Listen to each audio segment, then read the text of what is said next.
Is this Kirk Cousins' last year as a Viking? I think we kind of know what the Vikings' plan is. We'll go over that, Alexander Mattison signing, and a whole bunch of other stuff on the Locked On Vikings podcast. You like that on 3, 1, 2, 3, you like it! You are Locked On Vikings, your daily Minnesota Vikings podcast. Part of the Locked On Podcast Network, your team every day. Hey, everybody. Welcome to the Locked On Vikings podcast, part of the Locked On Podcast Network, your team every day. As always, I am your host, your pal, and the kid you copied off in math class. My name is Luke Braun. You can find me on Twitter at Luke Braun NFL. You can find the show on Twitter at Locked On Vikings. And thank you so much for making Locked On Vikings your first listen of the day. This show is available on YouTube and wherever you get your favorite podcasts. Also, it is available on Amazon Fire or Roku if you just download the Locked On Minnesota Sports app. Today's episode is brought to you by FanDuel Sportsbook, official sportsbook of the NFL. Make every moment more. Visit FanDuel.com/LockedOn today to get started. Today on the show, the biggest news of the day, I guess, is that Alexander Mattison re-signs. It was otherwise a fairly quiet day for, being the first day of the league year. Wednesday was. So we'll get into that. We also have a couple of updates on contract stuff that I promised you. It's all very detailed, but I know a lot of you want those details, so I'll give you that. And then for the rest of the show, we'll do a mailbag. I also have a conversation with Locked On Cardinals Alex Clancy that I'm going to do tomorrow as part of a larger thing on Byron Murphy. So we'll put a pin in Byron Murphy, like deeper analysis for now, and that'll be tomorrow's show. For now, we'll just kind of go over the odds and ends of stuff. But let's start with the big news, which is Alexander Mattison signs to a 2-year deal worth up to $8 million, $7 million with an extra $1 million in incentives, and like 6 and change of that is guaranteed. So an almost fully guaranteed contract for Alexander Mattison. Okay. All right. Works. I don't know. I have a really tough time having like a super strong opinion on this because of the amount of money that it is. Look, I know somebody making like $3.5 million a year average. We don't know his structure yet. Feels like, man, that's like not an insignificant amount of money. I remember when Shamar Stephen made that, and it was 2019. The cap was way lower, and that $3.5 million actually felt like it was a sizable chunk. In this cap environment, we have to totally recalibrate. That is, I think, like less than 2%. Yeah, right? That's less than 2% of the cap. In other words, and this is the 153rd line. This is going to be a new principle of mine, all right, with these smaller contracts. If you take the entire general salary cap, which is $224 million, and you divided it evenly among 53 players, and nobody had dead cap, and there's nothing like that, just, hey, everybody gets an even share, and call that the median right salary, the average salary, that would be $4.2 million per player. So if you're making less than $4.2 million, in a sense, you are cheap enough to allow somebody else to be a more expensive piece, right? You are like very definitionally a bargain bin guy. Now, of course, you're not cheaper than 6th round picks on rookie contracts or whatever, but those guys cost 6th round picks. So 2 kinds of currency, right? We got to put that in. And if this prevents us from having to spend a 4th round pick on a running back, I guess I'd rather spend $3 million than a 4th round pick on the position. But really, it signals 2 things that are pretty interesting. One, it's almost fully guaranteed, which means he is going to be a part of the Vikings plan at the running back position. This is not just a dude you're bringing in because he's there. This is somebody that they wanted in the building to be part of that plan. And if you don't think that Alexander Mattison has earned that, then that's what you'd be mad about. Forget the money. Don't try to get yourself bogged down in nickeling and diming. Be mad that, oh, wow, they really think this dude is part of a running back strategy. I don't think he's the bell cow. I don't think it's that money, but you're part of a committee. All right, if you don't want Alexander Mattison to be part of a committee, well, bad news, he is going to be one. And if you're okay with that, then great. He's going to be part of a committee. The second thing that's really interesting, and this is what everybody asked, I will do a mailbag later in the show, but about 6 people asked some variation of what does this mean for Dalvin Cook? So I'll just answer that now. Man, isn't that interesting? right? Here's the deal. I don't think it changes a lot for me with Dalvin Cook because he's either backing up Dalvin Cook like he did before, like, oh, unthinkable. Having Dalvin Cook and Alexander Mattison on the same team, couldn't imagine that scenario. I mean, that's been the case for the last 4 years, right? So I don't think that it precludes keeping him. And because the money is so small, I also don't think that it's like, oh, well, they spent their running back money on it, Mattison. Now there's nothing left over for Cook. Like they did barely spent anything on him. So $7 million over 2 years is nothing, right?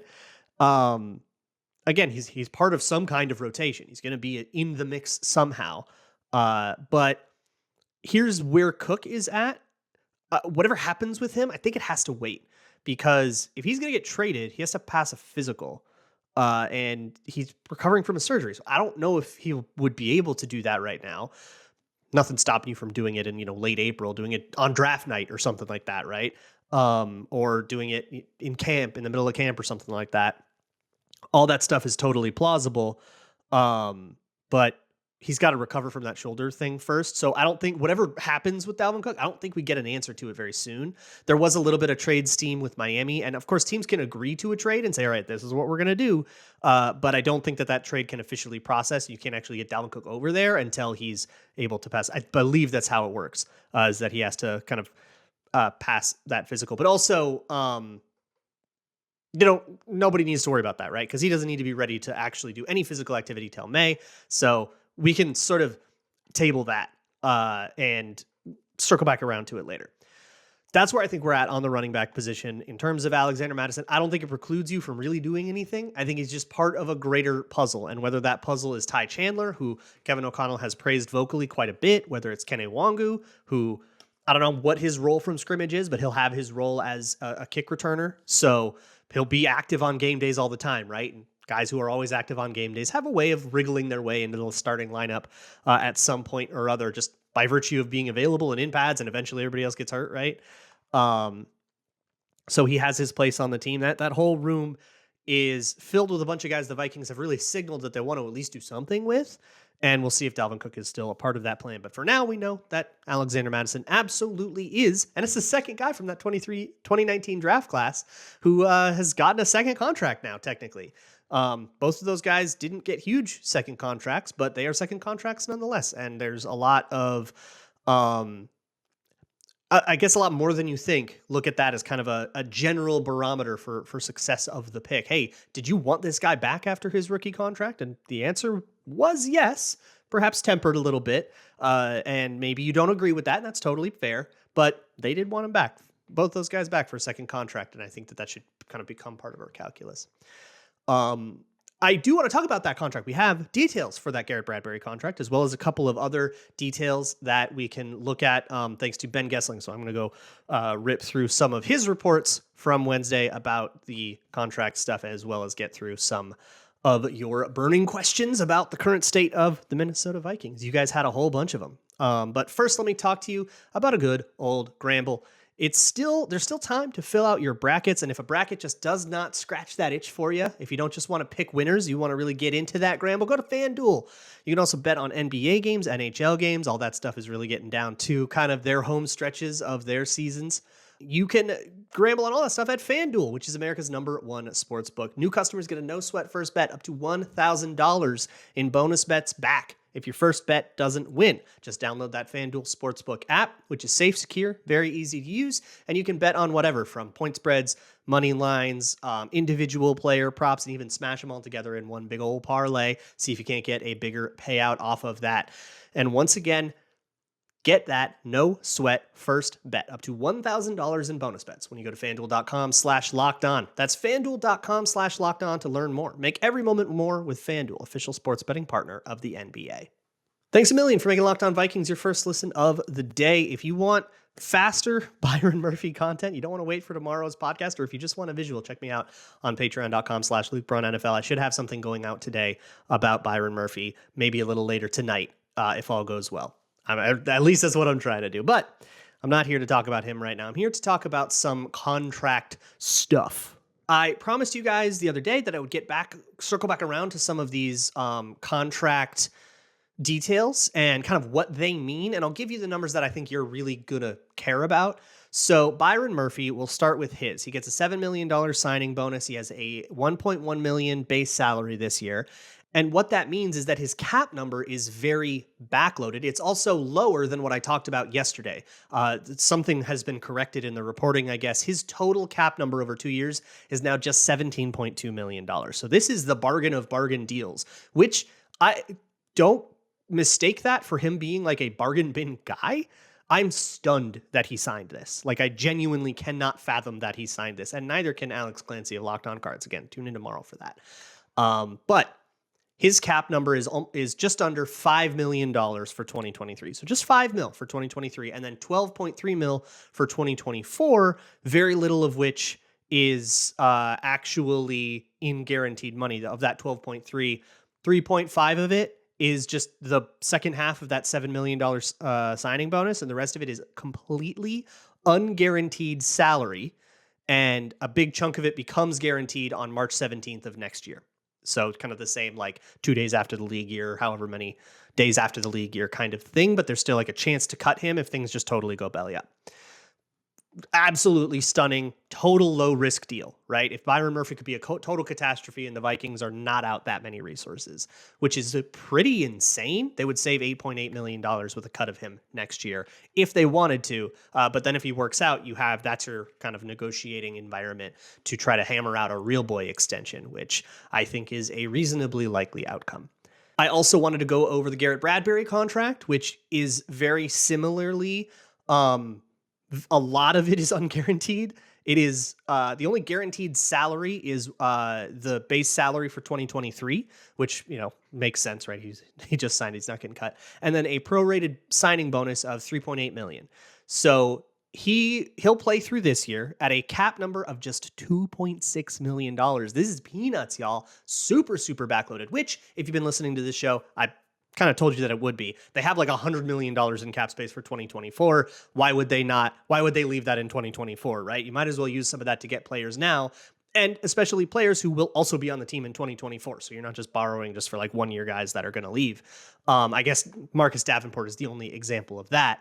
But his contract details we actually don't have either. So I'm not sure exactly how that thing works out. But then he has $6.5 million cap numbers next year and the year after that. Just 2.5% and 2.3% of the cap. That is basically that 153rd line. Garrett Bradbury is absolutely a cheapo center. If you are okay with cheaping out on center and just kind of getting just a dude for a cheap price, here is your guy. That is how this is going to work on the cap. And if they don't like that, they can actually get out of that contract. They're totally cuttable, and there's no guaranteed salary in it. So a lot of flexibility, very, very frugal. And perhaps your idea, if you really, really hate Garrett Bradbury, you can basically say, okay, they went discount there at center for the next 3 years, and maybe eventually they draft someone and see if he can't beat Bradbury in a camp competition or something like that. You can probably pin some hopes there. We also have Nick Mullins, who signed, sort of got lost in the shuffle of everything yesterday, but Nick Mullins does return to the Vikings. That's pretty cool.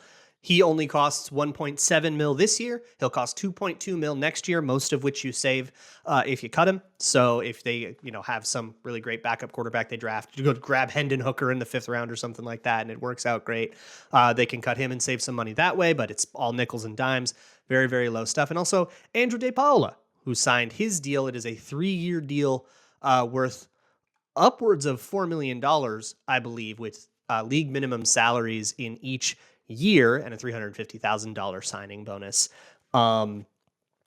There is your contract structure details. You don't need to go very far with all of those, but just understand that a lot of these contracts are backloaded, very cheap, and we're pushing money. We're really buying players for 2024 and 2025. Like, you can think of it this way. There's somebody that's really obsessed with 2024. There's a few people in that have been talking to me on Twitter that really, really, really want the Vikings to focus on next year and just let this year die, right? Which I super disagree with, but okay. Well, they have a corner that's going to play for them in 2024. They have a center that's going to play for them in 2024. Their long snapper, their backup quarterback, all 4 of those contracts are under contract for 2024. The only one that isn't is Marcus Davenport. And again, I don't exactly know how that one is structured out, and there is a non-zero chance that he ends up being on your team in 2024 as well. So if you're worried about the Vikings using all their 2024 cap. Well, these guys are also purchased for the 2024 season as well. They aren't just here for a year, they stay. And that's an important part of that calculus when you try to go through like, well, are they building for the future or are they building for the now? Well, they're signed for now and they're signed for other years. So we're still chilling here. And that kind of brings me to the mailbag. I wanted to do Twitter Tuesday, but of course the news has been insane. But I did want to get to some of your questions. So we're going to do a little bit of a short mailbag. I'll get to a couple of questions real quick. And the first one is kind of to this effect. That is Dinesh Kalya Sundar, and I'm very sorry if I didn't get that right, who asked, Kwesi started this offseason giving the indication that he's clearing the deck for 2023. Then Kirk's restructure confused that situation. Can you take a step back and tell us what you see? Okay, so the order of events has confused you here because we just will hear about like cuts and restructures and making cap space before we hear about how that cap space is spent. But if you want to know how much they like care about the future, look at the way the rosters for the future are constructed and who is a part of that, right? Of all of these guys, again, with the sole exception of Marcus Davenport, which is a 1-year deal, all of these guys are under contract for 2024 and 2025. Now, for 26 and beyond, they basically have absolutely nothing committed and they have absolutely nothing there. So there is very clearly, I guess, is this what a time horizon is? Where the horizon of 2025 is kind of the last thing we plan for and everything else is sort of fluid from there. But of course, you know, by the time they actually play football, they'll probably have Justin Jefferson under contract for those years. They might have other extensions with guys like Ezra Cleveland or KJ Osborne. I wouldn't be surprised. KJ Osborne just signed with, I think, a new agent. I think that actually might be a little bit of an indicator of somebody who maybe thinks that they're going to be negotiating for a contract this offseason, and I certainly would not hate that move.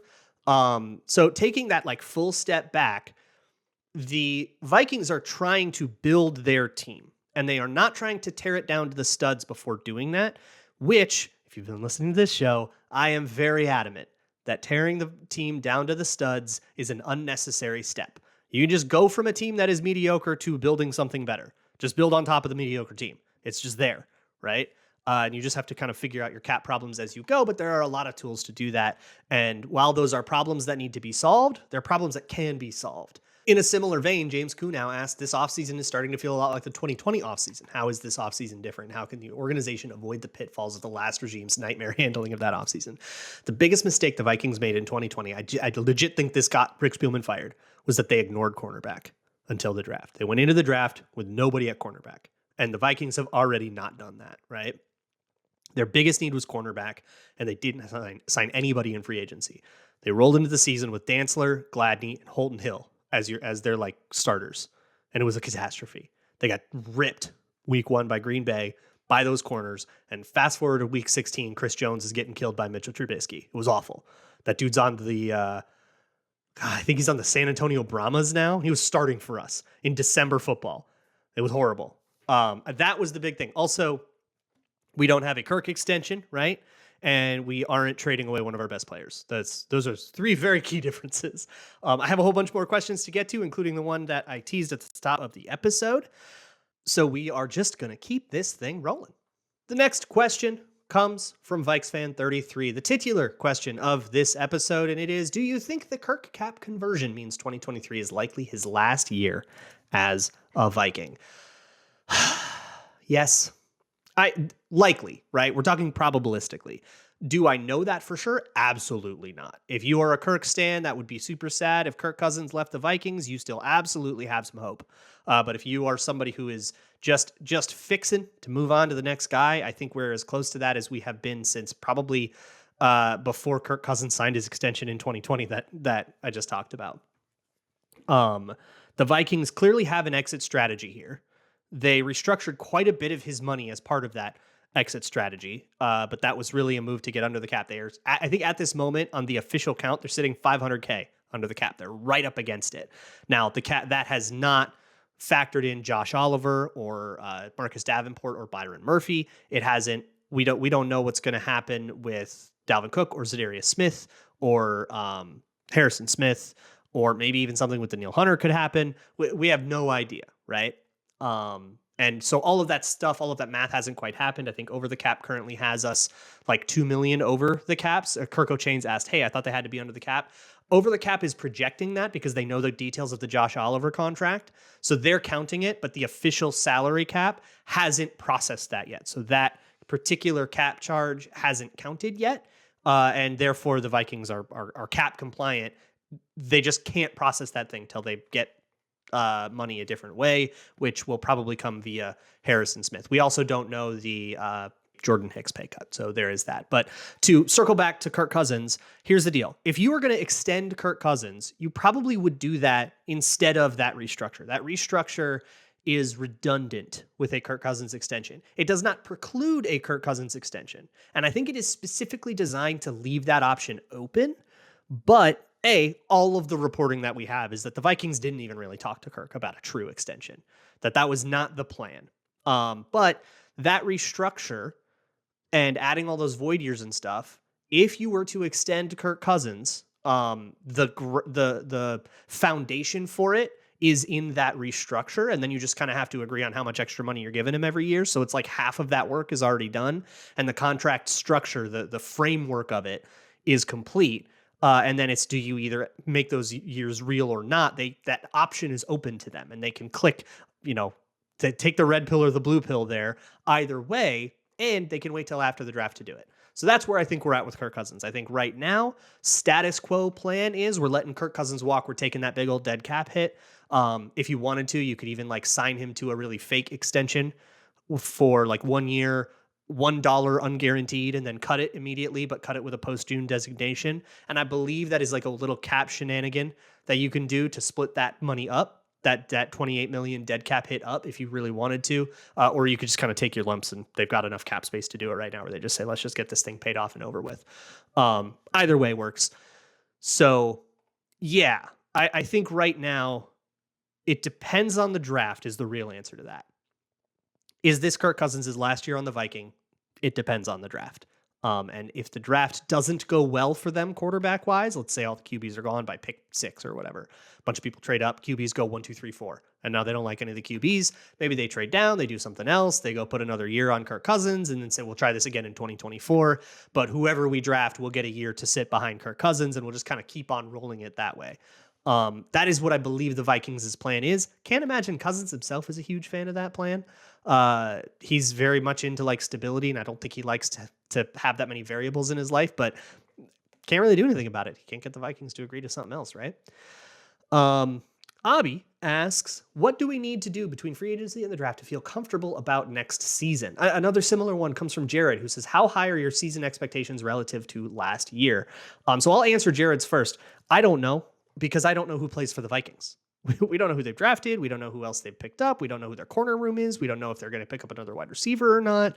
We just don't know enough about the Vikings. I have no idea. I don't know who plays for the Bears or the Packers or the Lions either. It's just not complete. So it's really folly, I think, to try to predict the season outcome. So circle back to me after the draft. That's when we'll know enough about everybody's roster where we can really start to see where they are. This is the worst time to do like betting futures on, division winners and stuff. This is like one of the most uncertain times of the year for who is and isn't going to be good. But back to Abby's question about what do we do between free agency and the draft? Okay, so if you want to go into the draft, without emergency needs.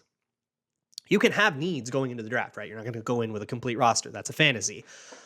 But you shouldn't go into the draft priced into taking any position. That's how you get Laquan Treadwells, right? When you're just like, okay, well, we just got to take a wide receiver, and the last 2 that we liked actually just went off the board. I guess we'll take Laquan Treadwell, and you have Mike Zimmer visibly dejected about it.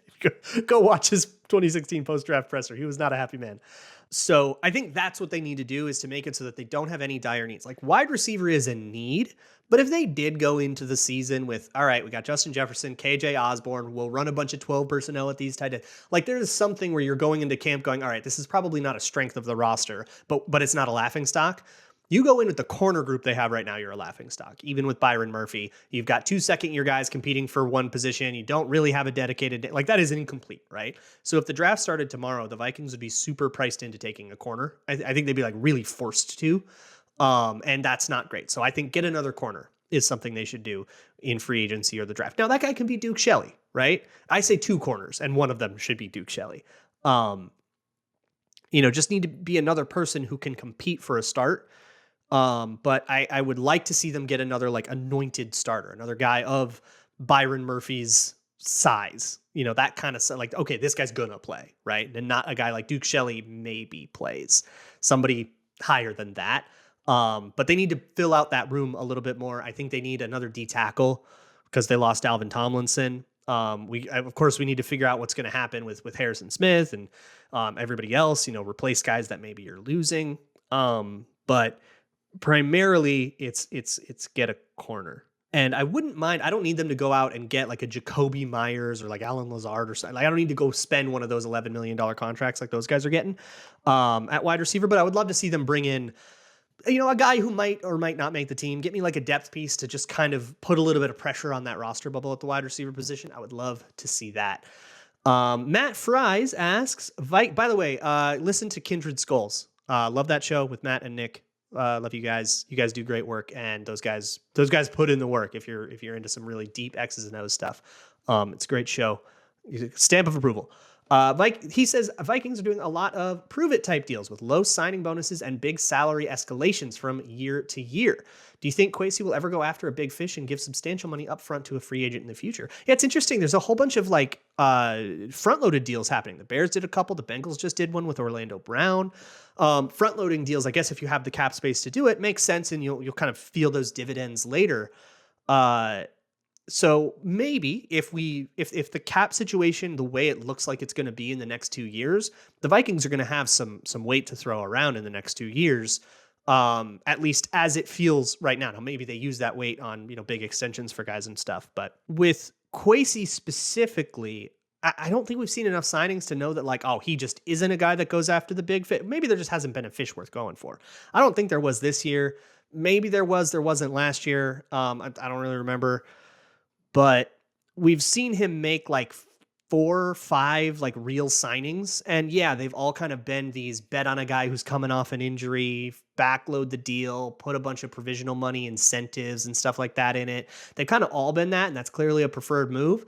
But I think with Kwesi, he's very much an all options on the table kind of guy. So I think sure they could go for a big fish. Will they? I don't know, but I definitely don't think it's something that he's like principally against, because the idea of being principally against something might be the only thing he actually is principally against. That makes sense. Purple Velour says, if Davenport, Za'Darius, and Hunter are all on the roster for the 2023 season, what would you see as the ideal relationship / snap distribution to keep all three fresh and satisfied with their opportunities? So this is a fascinating question that I actually, if that happens, would probably dedicate an entire episode to, because it is kind of a Patriotsy move to have like 3 edge rushers on the field at the same time all the time and like amoeba those dudes. And it's not that far off from stuff that Brian Flores has done in the past. So that is, I think, an option. I don't think it's a like I wouldn't put it better than 50-50 right now, but if it does happen, talking about how that can be used and how it works in with the stunts that Brian Flores uses, it's actually super cool and worth its own episode. So put a pin in it, and if it happens, we'll talk about it.